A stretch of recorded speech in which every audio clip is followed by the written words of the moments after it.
This is kind of just an off-the-cuff little conversation in regards to future of video production companies.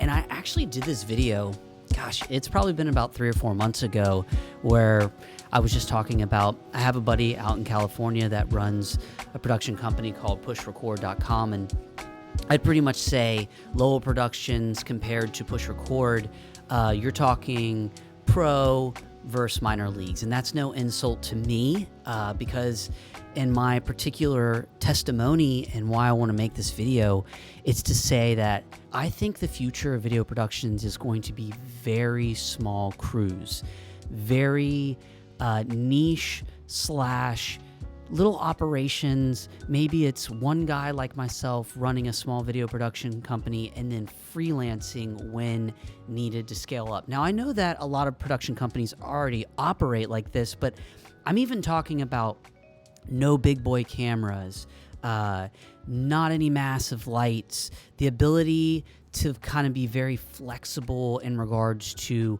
when, where, and how you shoot. And I think it really just boils down to social media and smartphones have changed everything. And what I mean is that I find with my clientele is that I'm in this kind of like happy medium. I am not TV quality by any means, but I'm also not iPhone, entry-level videographer, cinematographer level either. I'm like sitting in that middle area.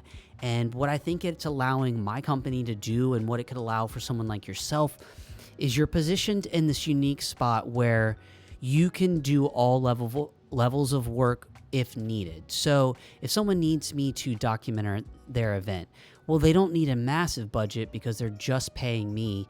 And then on top of that, as long as they're not killing me in the editing side of things, I am able to make a decent amount of money off that project. And so rather than having to bring in a big production crew, they bring in just one individual and then it's quick turnaround. I think one thing that's really starting to make it difficult on bigger production companies is just the amount of turnaround.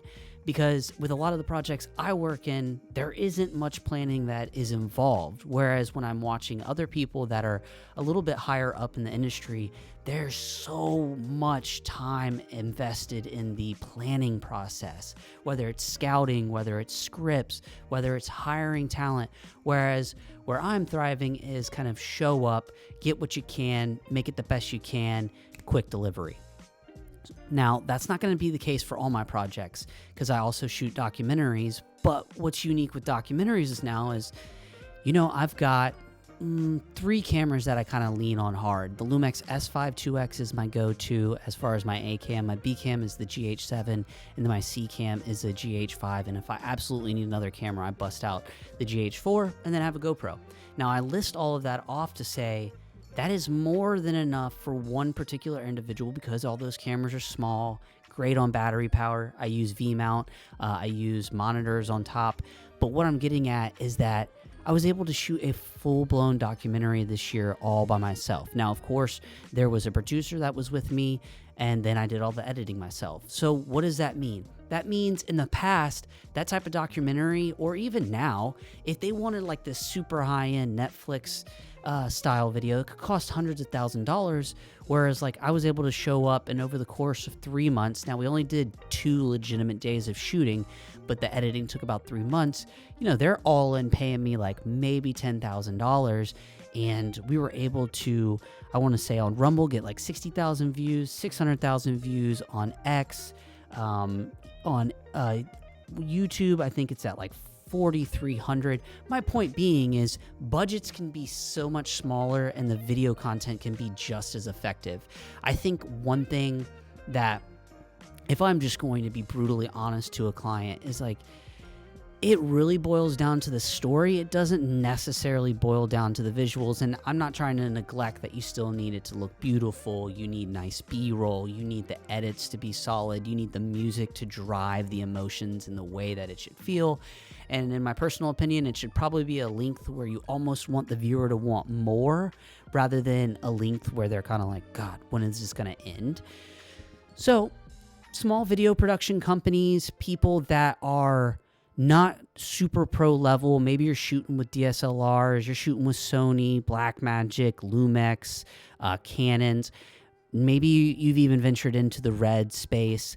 I will say, quality wise, because everything's getting compressed and put on social media, that's another thing where high-end cameras, look, of course I want a red, or I would love to just goof around with like an FX6, or if even I was getting stupid, I got my hands on an Alexa, or at least got to be on a project this year where an Alexa was on board. But the thing is side by side with the footage, if I show my wife or I show some family members, they don't really, they notice a little bit of a difference, but really it would be more of the story behind the actual what we were letting them view.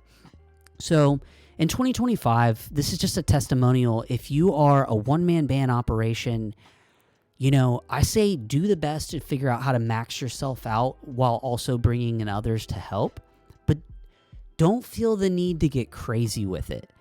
Now, some of you can comment and say I'm an absolute idiot. Why would I not want to grow some massive production company? Why would I not want to be shooting TV or branding ads for big brands?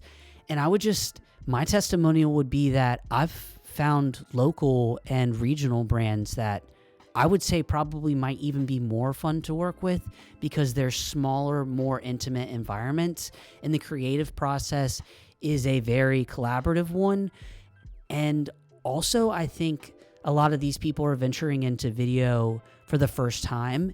And so it puts someone like myself in a position of, not that I have like authority, but my opinion really matters to them. Whereas while I haven't had this experience, but I personally think that if you're working with a massive brand, there's just going to be a lot of do's and don'ts and rules and all this stuff. Whereas at least what I've found with the smaller productions is that a lot of that stuff is just in my hands, which might be overwhelming for some, but it's so rewarding in the end when you're taking someone that's never ventured in the space, and I'm reverting to like videos and video content on a regular, and you're starting to be able to showcase that particular business or their staff in a light that just they really enjoy and love to see, and then they also are getting a return on that investment. Yeah, I think my whole point to this little testimonial video would be, I don't think you need to grow that big. I think that you need to hone in on your skill sets and don't even get obsessed with being perfect, because I don't think perfection comes without just time in the game. And if you're like myself, it's either you're doing lighting, you're doing exposure, you're doing audio, you're working a gimbal, you're also editing, you're also finding music, you're finding the best B-roll. I'm little by little, each project's just trying to do a little bit better in audio that time. Okay, a little bit cooler edit, maybe a little bit better music selection, tweaking my B-roll, using some mist filters instead of no mist to maybe like have the the highlights not be so blown out. There are just little tweaks, little by little, year by year, that I think that's what you have to kind of just get your mindset on, is that none of this is going to come immediately. And buying a new camera, buying a new lens, while I am just a sucker for that, just like the rest of us, I've kept it to a minimal and spent more of my focus on mastering what I already have. So all that to be said, if you're positioned small, growing, hungry for this video production life, I think you're probably set very pretty. But if there's one thing you are probably lacking in, and I just made a video about this, is you need to be having more in-person experiences with potential clients and showcasing and sharing what you're out there doing. Social media, for some reason, I think really sucks us all in regards to, should we be doing it? How often should we be doing it? Why are we doing it?